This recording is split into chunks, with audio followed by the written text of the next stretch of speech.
अनकही मोहब्बत। स्नेहा ने उसकी आंखों में झांक कर देखा और पूछा, विशाल क्या सोच रहे हो, तुम्हारी आंखों में खुशी क्यों नहीं है, क्या मैं अच्छी नहीं लगती?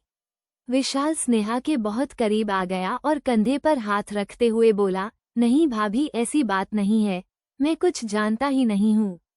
मैं तो कोरा कागज हूँ।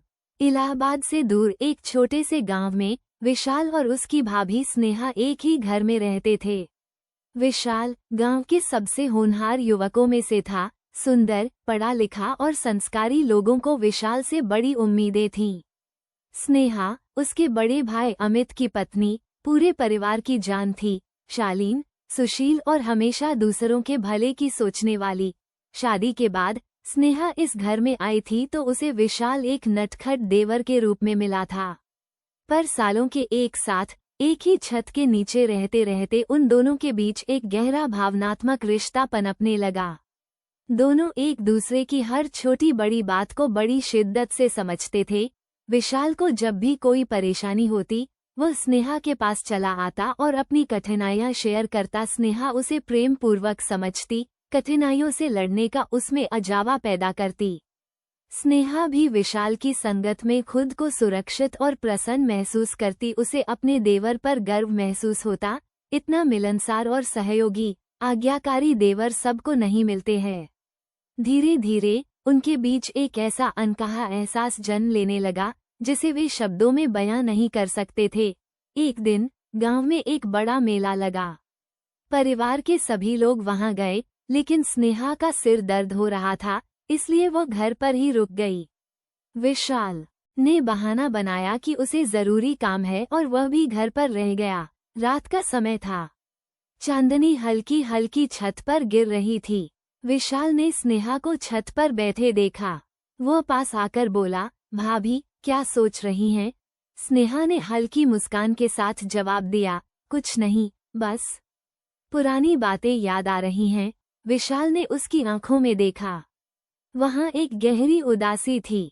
उसने बिना सोचे समझे स्नेहा का हाथ अपने हाथों में ले लिया। भाभी, आप जानती हैं ना, मैं हमेशा आपके साथ हूँ। स्नेहा ने अपना हाथ नहीं हटाया। कुछ देर दोनों खामोश रहे, पर दिल की धड़कनें सब कुछ बयां कर रही थीं। वक्त बीतता गया, लेकिन उनकी भावनाएं और गहरी होती गईं। एक दिन जब अमित शहर के काम से बाहर गया था, विशाल ने स्नेहा से कह दिया, भाभी, मैं आपको पसंद करता हूँ, शायद प्यार भी करने लगा हूँ। आज विशाल ने अपने भीतर उफान मार रहे भावनाओं के समुंदर को स्नेहा के सामने खोलकर रख दिया। स्नेहा की आंखें नम हो गईं। उसने धीमे से कहा, हमारे इस रिश्ते को कोई नाम नहीं दे सकता विशाल। ये बस एक खूबसूरत एहसास है जिसे हमें अपने दिलों में संजोकर रखना होगा। विशाल ने स्नेहा की आंखों में देखा। वहाँ दर्द था, मगर प्यार भी। उसने खुद को संभाला और मुस्कुराकर कहा, हाँ भाभी, कुछ रिश्ते अनकहे ही खूबसूरत होते हैं। उस दिन के बाद दोनों ने अपने प्यार को शब्दों से ज्यादा खामोशी से समझा। उनके बीच वो रिश्ता बना रहा, बिना किसी उम्मीद के, बिना किसी नाम के, बस एक अनकही मोहब्बत की तरह। पर एक सच तो ये भी है कि मन का मिलन तन के मिलन के बगैर अधूरा रहा जाता है। स्नेहा और विशाल अपने संबंधों की पवित्रता बनाए रखना चाहते थे, लेकिन पवित्रता की डोर कब टूट जाएगी इसका उन्हें एहसास भी नहीं था। अमित एक बार 4 दिनों के लिए अपने एक रिश्तेदार के यहाँ बनारस गया। स्नेहा को भी अपने साथ ले जाना चाहता था, पर स्नेहा नहीं गई। स्नेहा ने कहा, विशाल की परीक्षा शुरू होने वाली है, उसे खाना कौन बना कर देगा? अमित मान गया और बनारस के लिए अकेला प्रस्थान किया। अमित के बगैर स्नेहा का ये पहला अवसर था। उसे कभी लगता कि उसे भी बनारस जाना चाहिए था। विचारों और उदासी के भंवर में बहुत देर फंसी रही। विशाल ने भी कहा, भाभी भैया के साथ आपको भी जाना चाहिए था। स्नेहा ने कहा, तुम्हारे खाने पीने का इंतजाम कौन करता, तुम्हारी परीक्षा होने वाली है। विशाल भी सहमत हो गया। पहली रात स्नेहा ने विशाल को अपने ही कमरे में बुला लिया, पर नींद किसी को नहीं आ रही थी। दोनों के दिल में बेचैनी की आग सुलग रही थी। दोनों शारीरिक सुख पाने की भावनाओं के समुंदर में डूब उतर रहे थे। परंतु दोनों ने रिश्ते की मर्यादा को बनाए रखा। ये उनके चरित्र की कठोरता थी। अगली रात भी विशाल फिर स्नेहा के कमरे में था।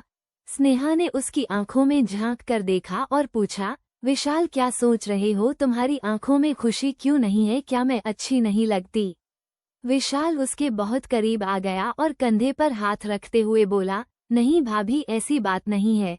मैं कुछ जनता ही नहीं हूँ। मैं तो कोरा कागज हूँ। अगर कुछ गलती हो गई तो। स्नेहा ने कहा, मैं हूँ न सिखाने के लिए। और रात भर दोनों दैहिक सुख की आगोश में समाकर एक दूसरे को पूर्ण तृप्ति देने लगे। स्नेहा ने महसूस किया कि उसे अमित से कभी ऐसा प्यार नहीं मिला जो विशाल से मिला। स्नेहा विशाल से अपनी इच्छा के अनुकूल सेवा ले रही थी, हर पल उसे गाइड करती थी, जबकि अमित से कुछ बोल ही नहीं पाती थी। अमित की मर्जी का गुलाम थी। ये प्रोग्राम अगले 2-3 दिनों तक चला। अब उनका प्यार अनकहा प्यार नहीं रहा, लेकिन कोई नाम भी नहीं मिला। साथियों, ये कहानी अगर अच्छी लगी हो तो मेरे चैनल शिल्पी स्टोरीज को सब्सक्राइब करें, लाइक करें तथा कमेंट में अपनी राय जरूर दें। धन्यवाद।